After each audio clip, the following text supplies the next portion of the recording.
Buenos días.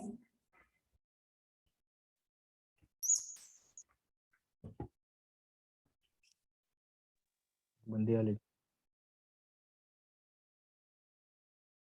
Vamos primero a, buenos días, a revisar la tarea que les dejé ayer, la práctica,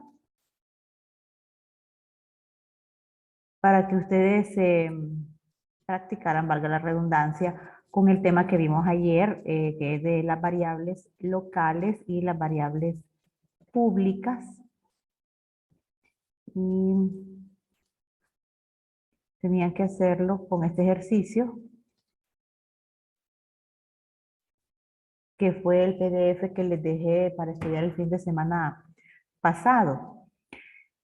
Entonces, quería que estas dos variables, subtotal descuento, miren que están definidas aquí, a nivel de main, dejaran de ser locales y en cambio pasar su definición a nivel de public class.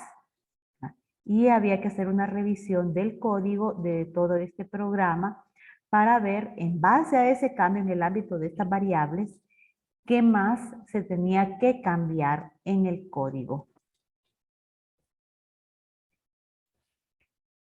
¿Lo hicieron? Sí, Pueden compartir pantalla si lo desean. está bien. Permítanme.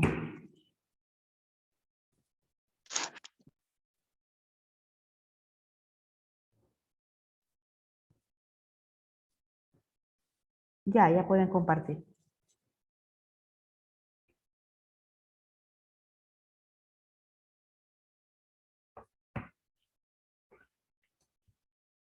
Ok, entonces tenemos en la línea 14 las variables subtotal y descuento tipo float y son variables públicas. De ahí tenemos main, ¿verdad? Tenemos la... Perdón, que hay gente entrando. Ajá. La distancia tenemos, se llama la función subtotal, ¿verdad? Entonces el parámetro para la función calcula subtotal es la distancia. Revisemos la función calcula subtotal. Ahí está, recibe en la línea 32, calcula subtotal, recibe la distancia. Bueno, ahí está total, etcétera. Regresemos a main. Ok. Línea 26, descuento. Descuento es igual a lo que regrese la función calcula descuento. Ok, que aquí no tiene argumentos. Revisemos abajo el cuerpo de la función. Ahí está, calcula descuento en la línea 48. En la línea 48 esta función no está recibiendo parámetros. Ok.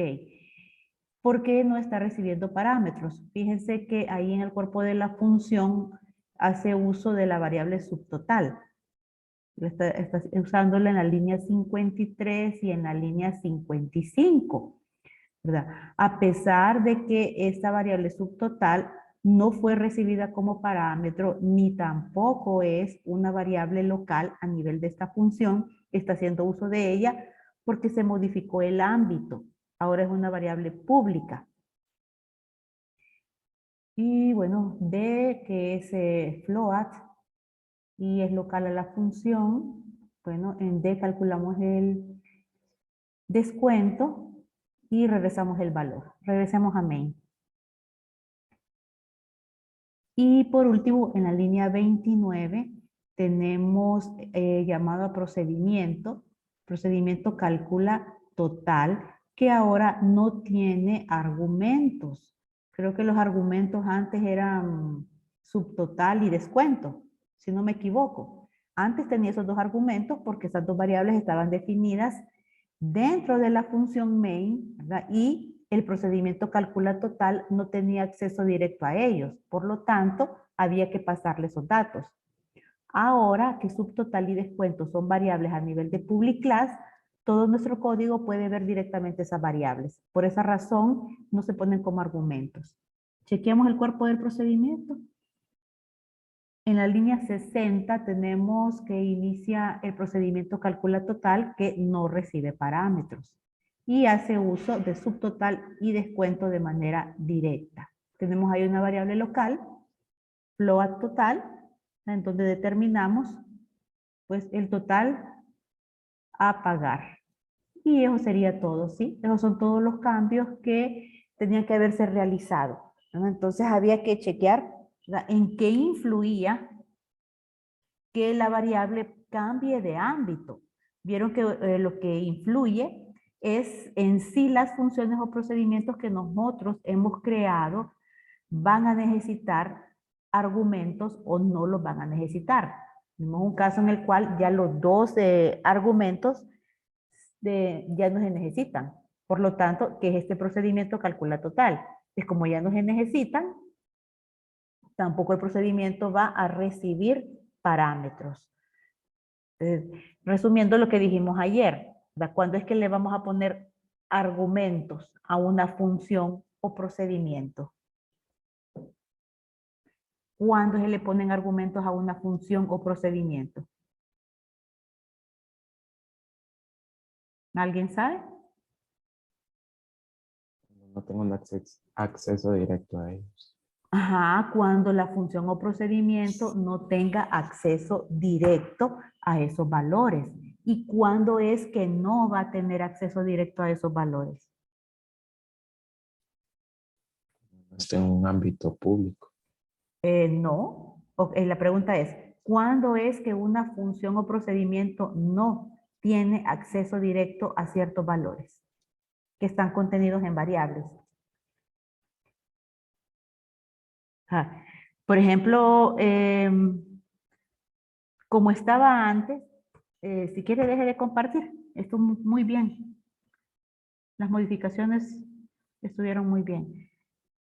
Entonces la versión de él es ya la última versión, con las modificaciones que pedí. Y la que está en el PDF es la original. Ahí todavía no habíamos declarado variables a nivel de public class. Entonces miren acá. Está recibiendo dos parámetros, el subtotal y el descuento. Entonces mi pregunta es, ¿cuándo es que una función o procedimiento no tiene acceso directo a valores que están contenidos en variables? Como en este caso. Miren. ST y D son o representan variables. Aquí está recibiendo dos parámetros. ¿Por qué aquí es obligatorio que este procedimiento calcula total reciba estos dos parámetros? No tiene un acceso directo. No hay un acceso directo, pero ¿por qué no hay un acceso directo? No están definidas como variables públicas. Exacto, estas dos, si nos fijamos acá, cuando llamamos, aquí está el llamado al procedimiento, son subtotal y descuento. ¿Y dónde están definidas esas dos? Aquí, a nivel de main, por lo tanto son locales. Entonces, cuando la función o procedimiento no tiene acceso a los valores, acceso directo, hay que pasárselos. O sea que la función o procedimiento va a recibir parámetros. No sé si alguien tiene alguna consulta con respecto a este ejercicio. ¿Puede volver a repetirlo, Ali?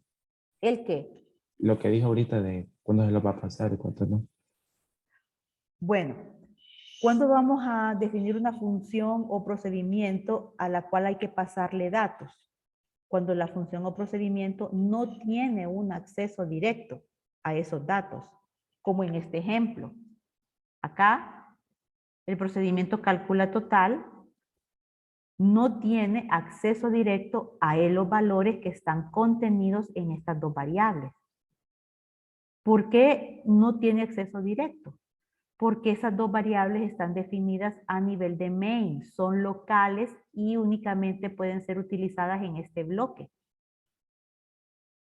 Solo en ese bloque, son locales a main. Así que calcula total, que realmente sí necesita esos valores para poder calcular el total a pagar, porque tiene que hacer la resta de subtotal menos descuento, ¿verdad? Pero como no tiene un acceso directo a esas variables, no queda más de otra que pasarle esos datos. Aquí los está recibiendo como parámetros. ¿Y por qué no tiene acceso a esos datos? Porque esos datos están definidos en otra función, en main en este caso, y son locales a esa función y solo se pueden utilizar en esa función y en ningún otro lado. Cuando se hizo la modificación que nos mostró el compañero, esta definición se quitó de acá y estas variables se definieron a este nivel, public class. Y ya sabemos que las variables que se definen a nivel de public class pueden ser utilizadas en todo nuestro código. En este caso, en toda la clase. ¿Y qué es toda la clase? Miren, la clase comienza aquí. La clase aquí, en mi caso, se llama pago taxi. Comienza ahí y ¿dónde finaliza la clase? Aquí. O sea que la clase abarca todo mi código. Y si yo definí una variable a nivel de la clase, aquí, yo la puedo utilizar en todo el código, desde el inicio de este public class hasta el final de ese public class. ¿Sí? Entonces, si todo el código tiene acceso directo a las variables, no hay necesidad de pasar valores como parámetros.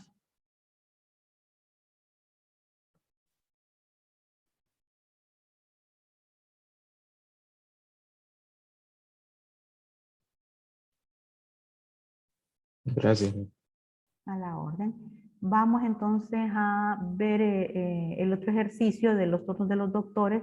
El código sí lo tienen en un PDF que lo publiqué esta semana.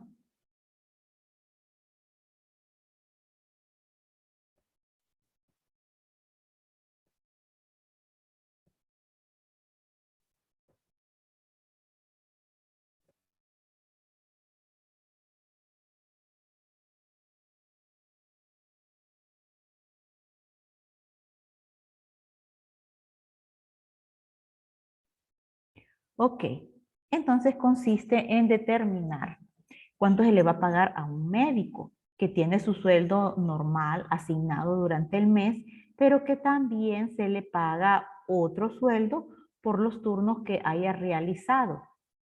¿Sí? Hay 3 tipos de turno en la clínica, en el hospital. Turno A, turno B, turno C. ¿De qué va a depender ese otro pago por turnos de este médico? Pues del turno que se le haya asignado realizar en ese mes. O sea, este mes, por decir algo, en el mes de mayo, a esta persona se le asignó que trabajara en el turno A. Y únicamente puede realizar turnos de tipo A. no puede trabajar en otro tipo de turno. Esa es la limitante que tenemos acá. Ahora, puede haber hecho varios turnos en el mes. Puede haber asistido a un turno, a 5 turnos, qué sé yo, pero siempre que sean del mismo tipo. Entonces, para determinar cuánto se le va a pagar a esta persona por esos turnos, tenemos que tener en consideración la cantidad de turnos que realizó durante el mes. Pero también hay que considerar que cada turno tiene una paga diferente. O sea, no se paga lo mismo un turno A que un turno B o que un turno C. Así que también ahí hay que evaluar el tipo de turno para poder determinar cuánto se le va a pagar. Revisemos el código. Tenemos una variable definida a nivel de public class que se llama cooperativa. De ahí entramos a main. Aquí tienen. Tenemos definida una constante que es el sueldo bruto con un valor de 25,000, ¿verdad? Y esto corresponde al sueldo normal del médico. Él independientemente se hizo turnos o no los hizo, ese sueldo de 25,000 siempre lo tiene porque es su sueldo mensual. El nombre del doctor, el tipo de turno, la cantidad de turnos realizados, cuánto se paga por turno, cuánto es el total del sueldo y que esto sería la suma de los turnos más su sueldo normal. ¿Cuánto es el sueldo neto? Porque estamos incluyendo una deducción. Así que los sueldos después de aplicar las deducciones se llaman sueldos netos. Leemos el nombre del médico. Después preguntamos cuántos turnos realizó en el mes. También tenemos que preguntar en qué tipo de turno trabajó. Juan Pérez hizo 5 turnos este mes. ¿Qué tipo de turno? Turno B. Esa es la información que estamos solicitando que ingresen al programa. Ahora, una vez conociendo esa información, pues empezamos nosotros con los cálculos. Y vamos a llamar a una función que se llama calcula turno. Lo que retorne la función lo vamos a guardar en esta variable, pago turno. Chequeemos los argumentos que tiene calcula turno. Ahorita voy a mencionar el segundo, turnos. ¿Qué es turnos? Bueno, turnos es donde yo guardé el número de turnos que realizo en el mes. Ahora, fíjense en el primer argumento. Aquí. Bien, ahí primero dice tipo turno. ¿Qué es tipo turno? Es una variable. Miren, aquí está. En donde yo leí, si es A, B o C. Pero tipo turno tiene algo ahí también asociado a la variable, que es un método. Ahora, revisemos. ¿Qué tipo de dato es tipo turno? ¿Es un dato de tipo? String. String. Y el tipo string es un dato wrap. O sea que podemos acceder a métodos a través de una variable de tipo string. Y es lo que estamos haciendo ahorita. To uppercase. Este de acá. Es un método, ¿verdad?, que le pertenece al dato de tipo string. O sea que es un método de manipulación de cadenas de caracteres. Y el objetivo de este método es convertir, ¿verdad?, el contenido string a mayúsculas. Uppercase significa mayúsculas en inglés. ¿Por qué necesito convertirlo a mayúsculas? Bueno, aquí estoy solicitando que se ingrese una letra A, B o C. ¿Sí? Y en mi código, yo en las decisiones voy a validar mis condiciones con A mayúscula, con B mayúscula, con C mayúscula.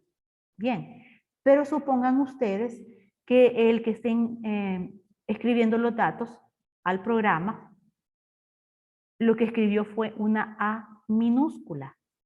No es lo mismo A mayúscula que A minúscula. Entonces, si yo pregunto, ¿hizo el tipo de turno A? Pero yo pregunto por la A mayúscula y el usuario ingresó una A minúscula, entonces en realidad sí hizo el turno A, pero la condición a mí en el programa me va a dar falsa, porque no se trata exactamente de los mismos valores. Entonces yo quiero prevenir eso.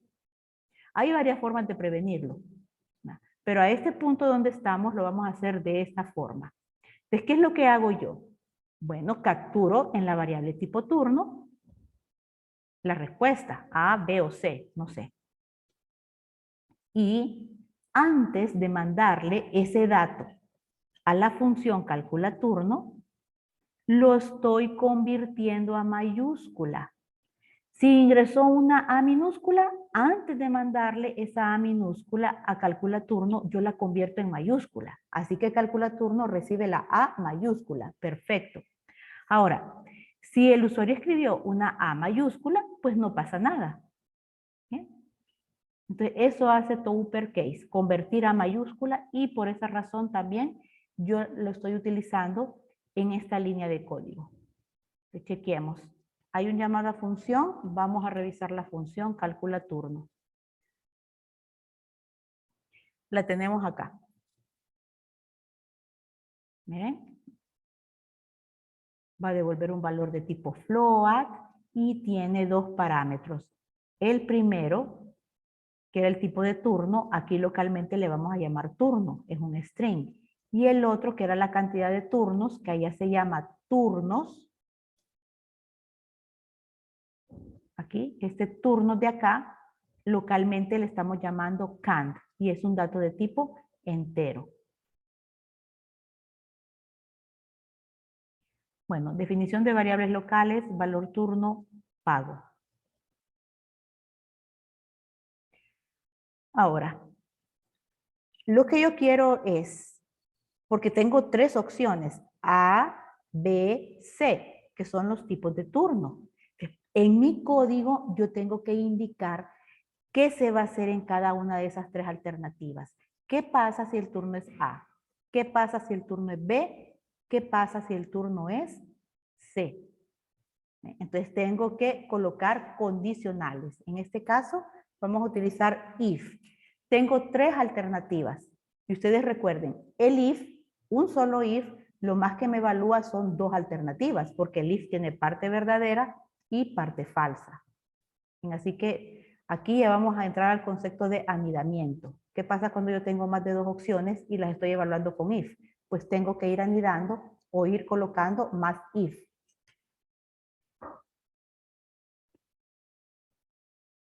¿Qué pasa aquí? ¿Qué estoy haciendo con esa línea de código? Ese equals que está ahí significa igual. Yo estoy aquí preguntando si turno, este que se recibió como parámetro, es igual a la letra A.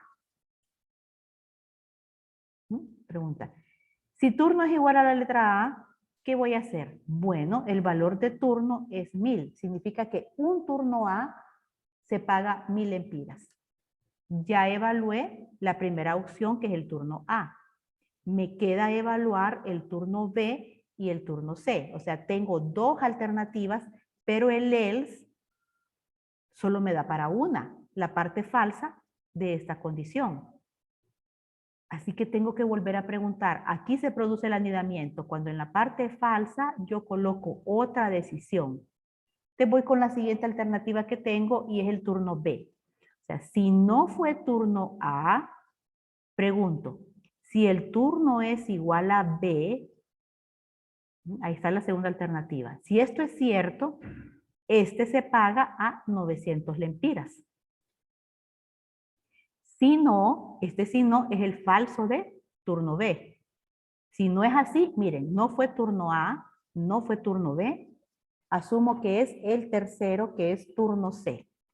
Y ese se paga a 800. ¿Ok? Hasta aquí llega la estructura de decisión. Mi estructura de decisión anidada es todo eso. Ahí están validadas las tres alternativas o los tres tipos de turnos que tenemos.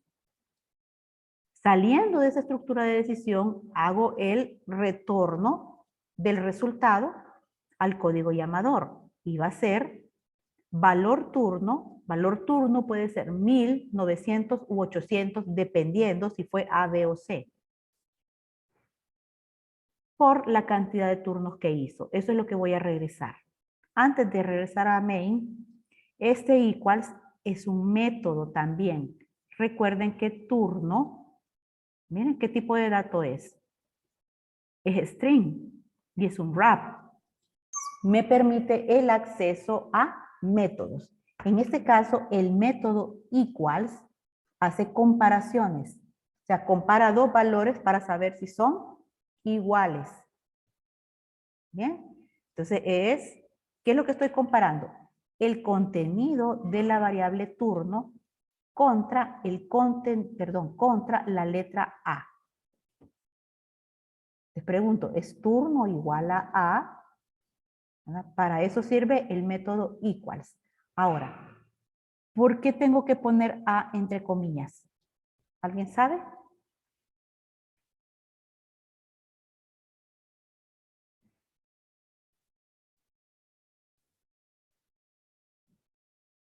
¿Por qué A se pone entre comillas? A ver qué pasaría si se las quito.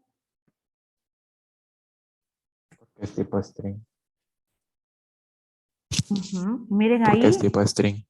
porque es un valor alfanumérico, o sea, sí, es un string, es cierto, es una cadena de caracteres. Bien, ¿qué pasa si la quito? Me da un error y me dice que no puede encontrar la variable A. O sea, como no está encerrada, no está delimitada, él entiende que A es una variable. Y la verdad es que no hay ninguna variable que se llame A en este código. Pero es lo que él interpreta, que se trata de una variable. No, no se trata de una variable, se trata de un carácter literal. Y que por eso yo lo delimito entre comillas. Es lo mismo de acá, mira. ¿Qué es esto? Una cadena de caracteres, una secuencia de caracteres, o sea que se tienen que tomar de manera literal. Por eso se delimitan entre comillas. Bueno, entonces, el resultado, que es la multiplicación del valor del turno por la cantidad de turnos realizados, se devuelve o se retorna a esta variable. Imprimimos. El pago de los turnos realizados es de, y ahí pone el valor de pago turno. Quiero que revisen ahorita la función calcula turno. Revísenla.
¿Alguna consulta con esta función?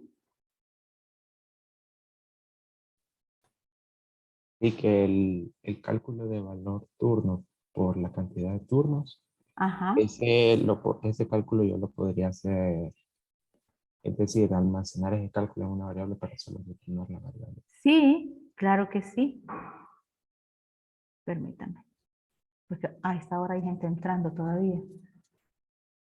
O es que se les cae la conexión. No sé. Entonces me decía si esto lo podía guardar en una variable. Eso fue su pregunta. Sí. Sí, de hecho aquí está la variable pago. Y si usted se fija, mire, me da una advertencia que no ha sido utilizada. Originalmente la definí para guardar el resultado de esto. Yo puedo hacer pago es igual a valor turno por cantidad. Y de ahí, ¿qué es lo que voy a retornar? Pago. ¿Mm? ¿Se puede hacer? Claro que sí. Ok, y Lick, otra consulta, es tu turno equals, es decir, ¿puedo poner el signo igual en vez de equals o no? No, el No. igual es de asignación. Para eso está. En el caso de los valores de tipo string, ¿verdad? La comparación se hace por el método equals. Bien, porque los valores de tipo string, la forma de preguntar si un valor de tipo string a otro, ¿verdad?, es diferente a cómo se hacen con los números. ¿Qué quiero decir con esto? Vamos a ver si lo puedo escribir aquí. O sea que el igual solo es como para asignarle un valor por decir así una variable. No, me estoy hablando de los datos de tipo string. ¿Ok? Mire, por ejemplo, si yo tuviera, déjenme pensar en valores. Carolina es un valor de tipo string y aquí por aquí tengo, vamos a ver. Ahí.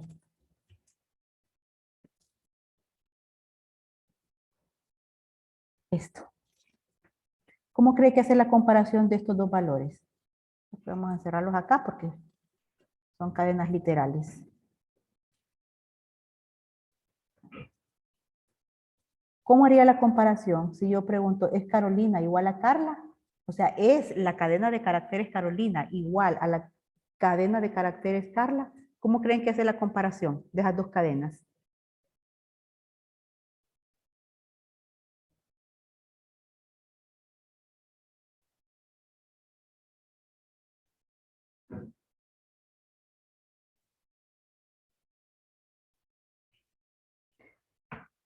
Tiene que ir comparando los valores ASCII correspondientes a cada letra. Bien. Hasta aquí, este con este son iguales, pero de aquí en adelante no son iguales. Entonces, en realidad no es una comparación de letras que está haciendo, sino que de valores ASCII. ¿Ok? Entonces, es una comparación mucho más elaborada y el método equals la resuelve o la realiza de una mejor forma, por puesto que está diseñado para eso.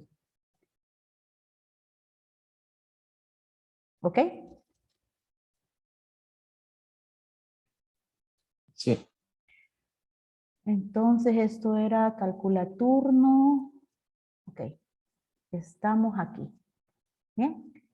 A este punto ya sabemos cuánto se le va a pagar por los turnos realizados. Tenemos llamado a otra función que es calcula total. Tiene dos argumentos, el sueldo bruto y el pago turno. Chequemos la función calcula total. Aquí está. Calcula total, recibe al sueldo bruto y recibe el pago total. Y lo único que hace es sumarlos. O sea, el sueldo que él devenga mensualmente más lo que se le va a pagar de sus turnos, ese es el total de pago que recibe ese mes. Entonces, suma, retorna aquí. Luego imprimimos ese sueldo total. Ahora hay una deducción. Aquí dice, existe una deducción de cooperativa para el médico. Si este gana más de 30,000 lempiras, se le deduce un 5% del sueldo total. Si gana 30,000 o menos, se le deduce un 3%. También se debe considerar calcular el sueldo neto del médico. Entonces tenemos un procedimiento que es calcula cooperativa. tiene que trabajar con el sueldo total de esta persona. De ahí le va a deducir cuánto va a pagar por la cooperativa. Busquemos el procedimiento. Aquí está. Miren, es un procedimiento porque no retorna valor. Está recibiendo como parámetro el sueldo total. Y aquí simplemente preguntamos, ya que nos dijeron que si era arriba de los 30,000 se le deducía 5%, pero si no era así, solo se le deducía el 3%. Aquí tenemos la condicional. Una condicional doble. Si el sueldo total es mayor a 30,000, la cooperativa es el 5% de ese sueldo. Pero si esto es falso, o sea, si es 30,000 o menos, va a caer en el else. Y en ese caso, se le deduce de cooperativa el 3% del sueldo total. ¿Ok? Cooperativa, si ustedes se recuerdan, es una variable pública. Ahí está, de distinto color. El procedimiento tiene acceso directo a ella. Lo mismo que main. Acá está. Miren, cooperativa. Perdón, aquí. Main está haciendo uso de la variable cooperativa que ya tiene un valor asignado porque viene de ejecutarse este procedimiento. Calcula cooperativa. Y lo otro que nos piden, sueldo neto del médico. Vamos a usar una función que se llama calcula SN. Y le pasamos total sueldo y cooperativa. Ustedes son libres de hacerme alguna observación si creen que algo puede corregirse.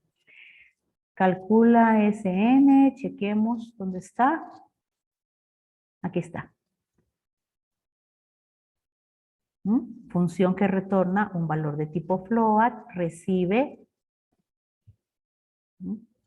el sueldo total y recibe la cooperativa. Entonces, ¿qué es el sueldo neto?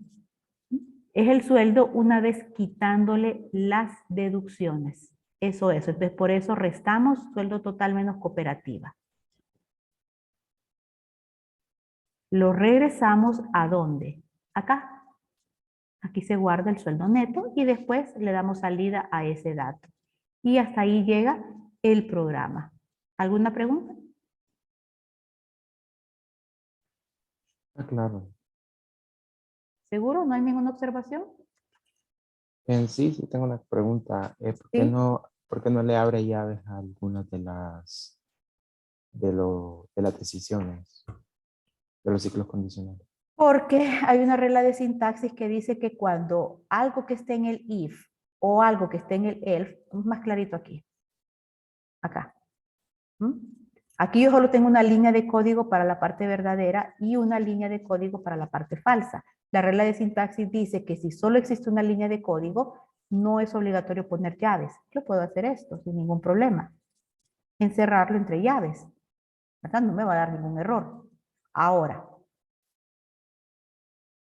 no es obligatorio. Es obligatorio cuando yo tengo de 2 instrucciones en adelante. Digamos que dijera ST, cualquier cosa vamos a poner aquí. +1. Lick, nos volvemos a conectar. Es cierto, sí, volvamos a conectar.